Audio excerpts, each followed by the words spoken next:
Hello दोस्तों, कैसे हैं आप सब लोग। आशा करते हैं अच्छे होंगे। स्वागत है आप सबका एजुकेशन चैनल पर, जिसमें हम देख रहे हैं भाषा सागर कक्षा 3। वीडियो को देखने के लिए चैनल को लाइक शेयर सब्सक्राइब कर लीजिए।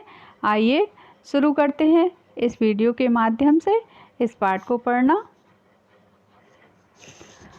प्रश्न दिए गए हैं यहाँ, बताइए। मैं लिखा है पहला प्रश्न का नंबर पे, महिला सड़क पर क्या कर रही थी। तो जैसा कि आपने पाठ में पढ़ा है कि महिला सड़क पर क्या कर रही थी, कूड़ा फेंक रही थी। तो क्या की जगह कूड़ा फेंक रही थी लिख देंगे तो इसका आंसर बन जाएगा। उत्तर बनेगा महिला सड़क पर कूड़ा फेंक रही थी। फिर है स्वामी द्वारा कूड़ा उठाने पर महिला को क्या समझ में आया। उत्तर है स्वामी द्वारा कूड़ा उठाने पर महिला को अपनी गलती का एहसास हुआ कि हमने कूड़ा फेंककर यहाँ गलती की है। अगला प्रश्न है, शोभना घर से 2 पौधे क्यों लाई थी। तो क्यों की जगह यहाँ लिखना है लगाने के लिए लाई थी। उत्तर बनेगा शोभना घर से 2 पौधे लगाने के लिए लाई थी। अगला प्रश्न है, शोभना कौन कौन से पौधे लाई थी। तो पाठ में हमने पढ़ा था शोभना, यहाँ देखिए शोभना लिखा है जहाँ पे, वहाँ देखिए मैं तुलसी और आंवले के पौधे लाई थी। तो शोभना तुलसी और आंवले के पौधे लगाने के लिए लाई थी।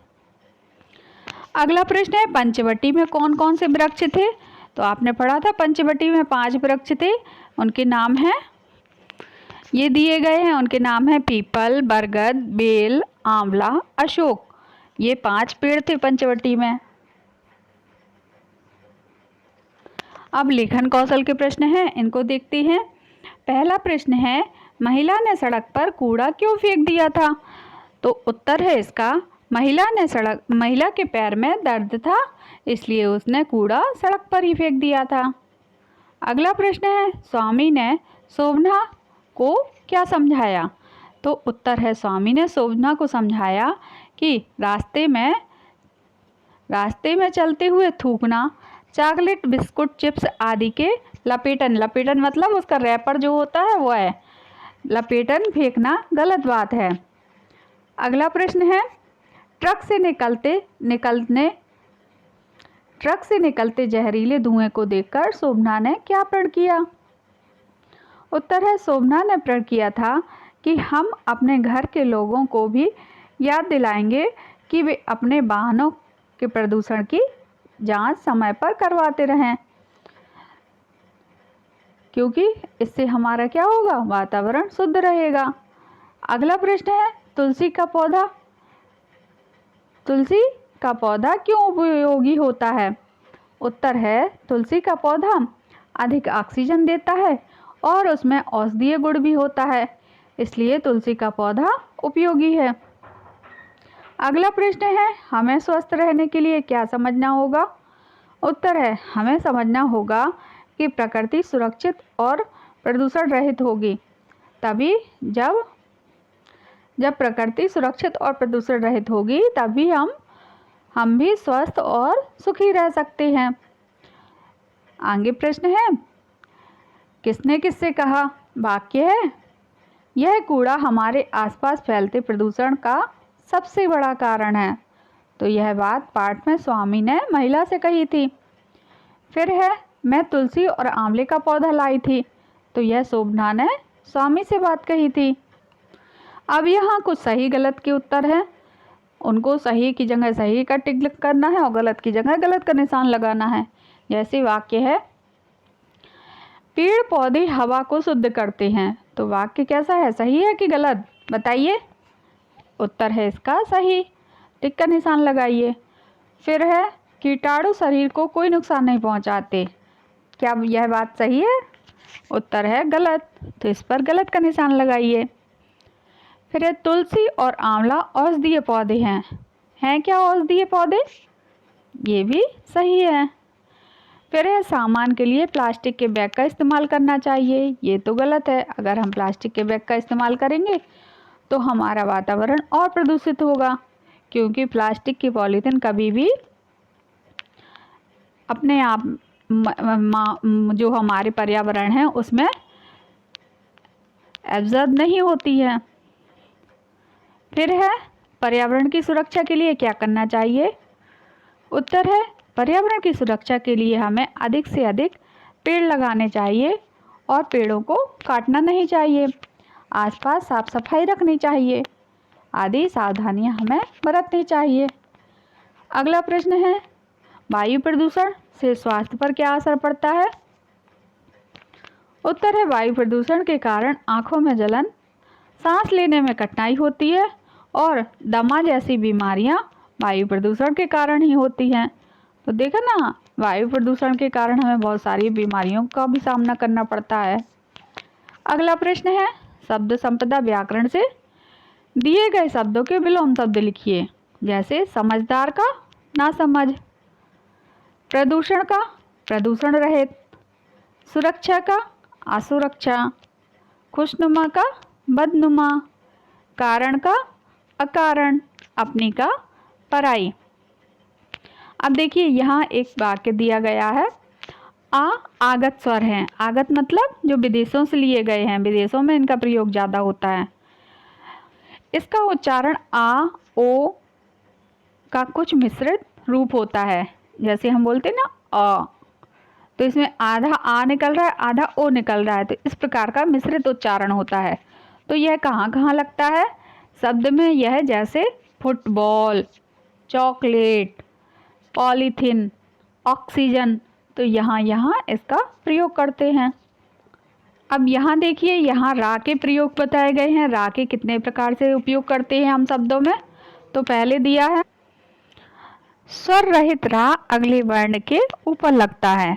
जैसे पर्व, पर्व में देखिए उच्चारण इसका पा के बाद हो रहा है। जैसे पा के बाद आ, रा, वा, आ, तो पा के बाद रा का उच्चारण हो रहा है, लेकिन लग कहाँ रहा है, वा के ऊपर। तो ये क्या है, जो ऊपर वर्ण लगते हैं वह स्वर रहित होते हैं और जो नीचे लगते हैं वह स्वर सहित होते हैं। जैसे पा स्वर रहित वर्ण के बाद स्वर रहित रा पहले स्वर के सहारा देता है। अब देखिए प्रथा, प्रथा में रा जो है नीचे लगा हुआ है, तो ये रा पूरा है, ये पा को पूरा कर रहा है यहाँ पे। ऐसे ही टा वर्ग में टा ठा डा ढा जो भी वर्ग ये गोल घूमे हुए वर्ण होते हैं, इनमें हमेशा जैसे देखिए ट्रक में लगा ना रा, ऐसे रा लगाया जाता है इसमें। तो यह वर्ण रा से पहले इस रूप में आता है जब रा से पहला वर्ण स्वर रहित होता है। जैसे टा जो है स्वर रहित है, उसमें रा मिला है, रा पूरा है, नीचे है क्योंकि नीचे जब भी रा का प्रयोग किया जाता है तो रा पूरा रहता है और ऊपर जब होता है तो रा आधा रहता है। यहाँ कुछ प्रयोग दिए गए हैं, इनको देखिए आप। जैसे प्रकृति, प्रकृति, तो प्रकृति में पा में रा जो लगा हुआ है वह आधा रा लगा, वह पूरा रा लगा हुआ है, नीचे है। और पर्यावरण में जो रा है वह आधा रा है। दर्द में जो रा है वह आधा रा है। प्रदूषण में जो रा है वह पूरा रा है। पार्क में जो रा है वह आधा रा है और ट्रक में जो रा है वह पूरा रा है। जुर्म में आधा रा और प्रयोग में पूरा रा। तो नीचे प्रयोग होने वाला रा पूरा रहता है और ऊपर प्रयोग होने वाला रा आधा रहता है। अब यहाँ कुछ वर्ण दिए गए हैं, उनको जोड़ के शब्द बनाना है। तो देखिए पहला तो बना बनाया दिखा लिखा हुआ है, दूसरे से बनाते हैं। जैसे सा उ रा आ का श आ, क्या बना शब्द ये, सा में उ जोड़ेंगे सु, रा में आ मिल गया रा, का और सा मिल के छा बनता है, तो छा और छा में आ मिल गया तो क्या हो गया, सुरक्षा। ऐसे ही आगे का शब्द है आ व ला आ, आंवला। क आ ल या आ ण आ, कल्याण।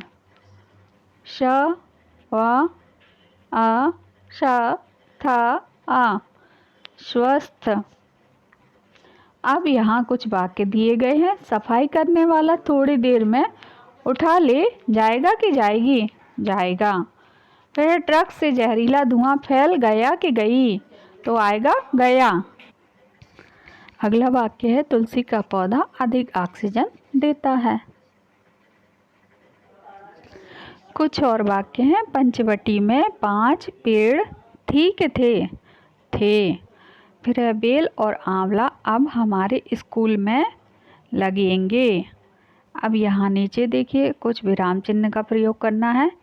जैसे हम बोलेंगे आंटी ज़रा रुको, तो यहाँ इन चिन्हों का प्रयोग कीजिए जो लगाए हुए हैं। फिर है स्वामी कहाँ जा रही हो, तो ये स्वामी के बाद विस्मयादि बोधक चिन्ह है और कहाँ जा रही हो के बाद प्रश्नवाचक।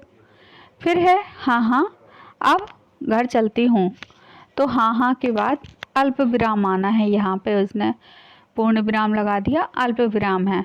फिर अब मैं चलती हूँ के बाद पूर्ण विराम। तुम कौन कौन से पौधे लाई थी, तो तुम कौन कौन से के बाद कौन कौन से के बीच में डैश जैसा चिन्ह रहेगा और बाद में प्रश्नवाचक चिन्ह। वहाँ पंचवटी में 5 पेड़ थे, तो पूर्ण विराम। ऐसे आप इसको पूरा कर लीजिए। नीचे कुछ संवर्धन गतिविधियाँ हैं, इनको चित्र को देखकर इसमें वाक्य बनाने हैं। तो आप देखिए चित्र को, फिर यहाँ पे 5 वाक्यों में इनके बारे में लिखिए कि बच्चे क्या क्या कर रहे हैं। इसमें देखिए आप कुछ बच्चे रस्सी कूद रहे हैं, कुछ फुटबॉल खेल रहे हैं, कुछ पढ़ाई कर रहे हैं, सारे कहीं बगीचे में हैं। बगीचे का चित्र है, तो ऐसे वाक्यों को बनाकर लिखिए। यहाँ हमारा यह पिछले पाठ के अभ्यास कार्य समाप्त हुआ।